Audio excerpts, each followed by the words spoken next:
PHP comes with many built-in functions. In addition to these predefined functions, we can also create our own custom functions. A function is a block of statements that can be called upon whenever they're required. A function will not execute unless we specifically call the function in our script.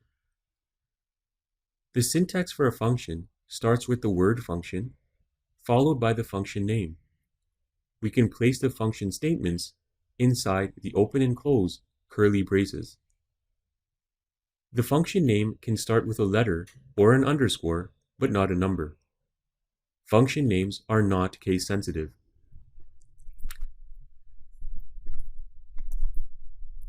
In this example, we've created a function called displayText. The function has one statement, an echo statement that will display the text my first function. To call a function, we simply write the function name followed by parenthesis and a semicolon, as shown here. We can see the final output in our web browser.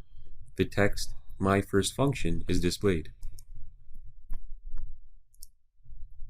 Our second example shows how we can use functions to pass information through arguments. An argument is just like a variable. Arguments need to be specified inside the parenthesis after the function name. We can assign as many arguments as needed, but each must be separated by a comma. In this example, we've created a function named myCar with one argument, car.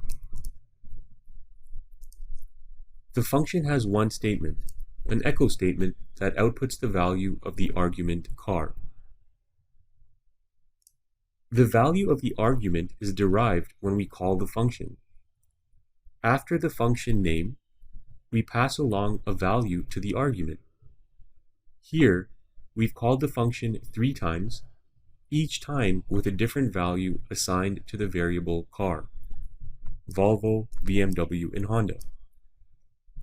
We can see the corresponding output in our web browser each time the function executes.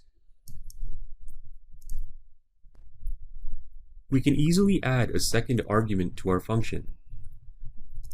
Just place a comma after our first argument and create the second.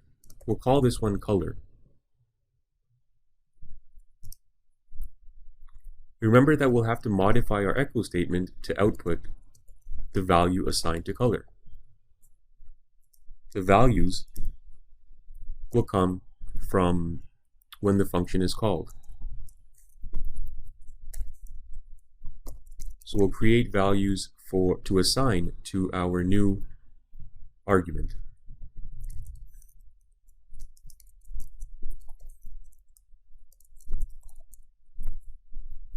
Now I'll save the file and refresh the page, and we can see that the second argument values are now displayed.